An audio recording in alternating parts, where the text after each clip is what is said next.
Justamente en la definición rigurosa de la integral para una función f definida en un intervalo a, b, representamos justamente a un número denotado con este símbolo, como si fuera una letra S, como la integral definida de f en el intervalo a, b. Y que este número, llamado la integral, es el límite de las sumas de Riemann. Bien, y que satisface la siguiente condición. Justamente esta condición está dado en términos de límite de una forma rigurosa, epsilon mayor que cero, existe un número correspondiente delta mayor que cero. Tal que la partición que nosotros podemos hacer del intervalo donde estamos trabajando, a, b, la norma de la partición es menor que delta. ¿Qué significa esto? Que cada vez que nosotros nos propongamos un número epsilon mayor que cero, va a existir ese número delta, tal que digamos que ese número delta va a ser como el ancho mayor de cada uno de los subintervalos que nos genere la partición, ¿sí? Y de ahí vamos a elegir justamente en cada subintervalo, cada vez más angostos, por supuesto, porque es una idea de límite, un punto representante C sub k en cada uno de los subintervalos, digamos en el intervalo x sub k menos 1, x sub k. Y así tenemos entonces que la diferencia de la suma de Riemann con este número llamado la integral, pues va a ser menor que epsilon. Si esto es posible, entonces vamos a decir que justamente este número pues es la integral definida de la función f en el intervalo a.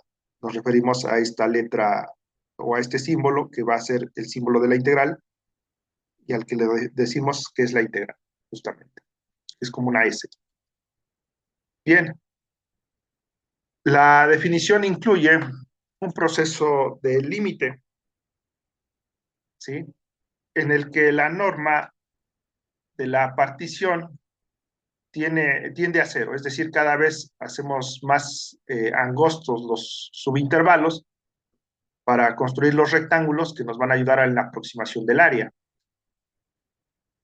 En los casos donde todos los subintervalos tienen el mismo ancho, por supuesto que ha sido el caso de nuestra práctica en el producto formativo, delta x es igual a b menos a sobre n, es posible formar cada suma de Riemann como sigue. Bien, vamos a decir S mayúscula sub n, es decir, la suma de Riemann de orden n, en la notación sumatoria es desde k igual a 1 hasta n, de la función f evaluado en el punto representante de cada subintervalo, multiplicado por el ancho de ese subintervalo, delta x sub k. Bien, pero como nosotros hemos dicho que nuestros rectángulos van a ser de, digamos, o nuestros subintervalos van a tener un, un ancho igual, b menos a sobre n, es decir, es una partición regular, pues bueno, vamos, también se puede ver que justamente la definición se aplica para estos casos. Aquí, por supuesto, para nuestra práctica, C sub K pues, ha sido extremos izquierdos, extremos derechos, o en su defecto, el punto medio del intervalo. Bien, si existe límite de estas sumas de Riemann, cuando n tiende a infinito, es decir, cada vez usamos más rectángulos para hacer la aproximación, y es igual a un número al que le hemos dicho que se llama integral, ¿sí? Entonces, esta integral definida de f en el intervalo a, b, y así tenemos justamente que la integral pues es el límite de la suma de Riemann cuando n tiende a infinito, ¿sí? Donde la suma de Riemann está dada por la función evaluada en cada uno de los puntos de los subintervalos, multiplicado por el ancho de estos subintervalos. Bien, esta es la definición justamente que vamos a utilizar. Bueno, Leibniz introdujo una notación para la integral definida que evidencia su construcción como el límite de sumas de Riemann. Él imaginó las sumas finitas de las que estamos tratando, las sumas, estas que dan las áreas de los rectángulos, que se convertían en una suma infinita de valores de la función f multiplicada por anchos infinitesimales de x de los subintervalos. Es decir, cada vez se hacen más pequeños los subintervalos. El símbolo para el número que tenemos, que le hemos dicho que es la integral, en la definición de integral definida, pues es justamente lo que se utiliza en el símbolo para la integral definida. Es como una letra S alargada, se ponen los extremos del intervalo donde estamos trabajando, comenzando de la izquierda a la derecha, el extremo izquierdo en la parte inferior y el extremo derecho en la parte superior, dado el orden de los números reales, la función con la que estamos trabajando, y de x, pues justamente que representa, pues digamos, los anchos infinitesimales de los subintervalos, delta x, por así decirlo, ¿sí? Podemos hacer una analogía justamente con las sumas de Riemann. El símbolo de la integral justamente corresponde a la notación sumatoria. F de x se corresponde con f evaluado en los puntos representantes de cada subintervalo, y delta x sub k es a dx. Bien.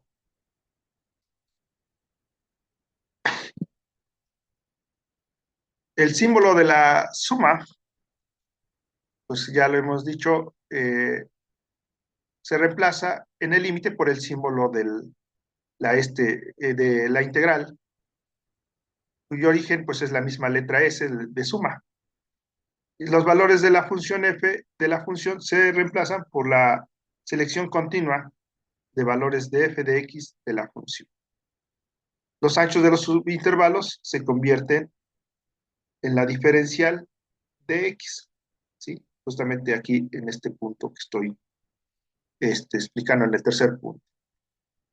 Es como si sumáramos todos los productos de la forma f de x por dx, por la diferencial de x.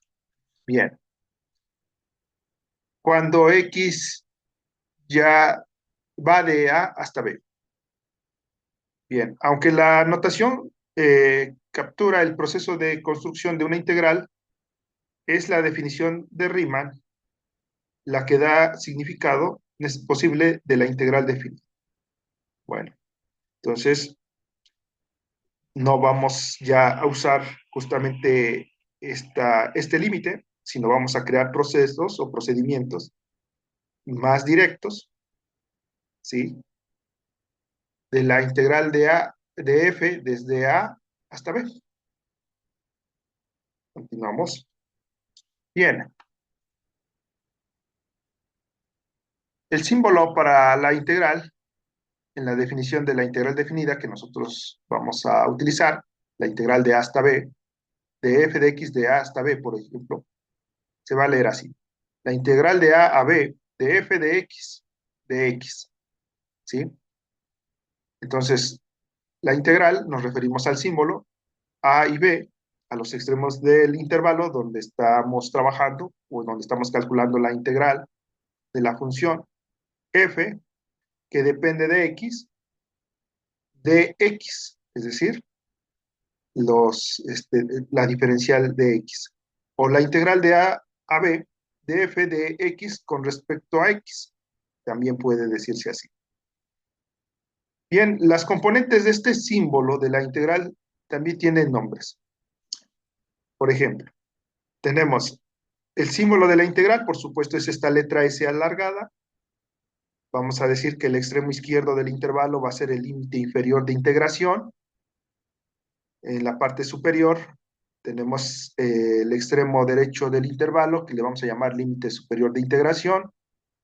La función que vamos a integrar, le vamos a llamar integrando, ¿sí? La función que vamos a integrar se llama integrando. X es la variable de integración, esta X nos va a decir en qué variable vamos a integrar.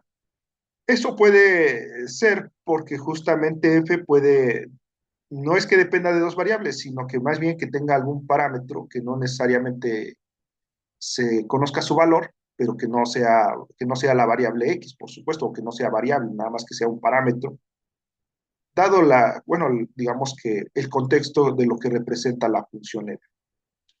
Bueno, entonces aquí nos va a decir cuál es la variable con la que estamos integrando. Y por supuesto esto va a ser útil más adelante en el cálculo vectorial cuando se tratan con integrales múltiples. Bien, entonces esto se va a decir la integral de f de a a b, también que es otra forma de decir, ¿sí? Bien, entonces es así como tenemos las componentes, justamente el símbolo de la integral definida en el intervalo a, b para la función f. Bien, cuando la condición de la definición se satisface, decimos que las sumas de Riemann de f en el intervalo a, b convergen a la integral definida, justamente como lo tenemos nosotros aquí. Y entonces nosotros vamos a decir que f es integrable. ¿Integrable en dónde? En el intervalo a, b. Es decir, cuando nosotros sí podemos calcular el límite que define este símbolo, es decir, el límite de las sumas de Riemann, entonces vamos a decir que f sí es integrable. Queda hasta aquí.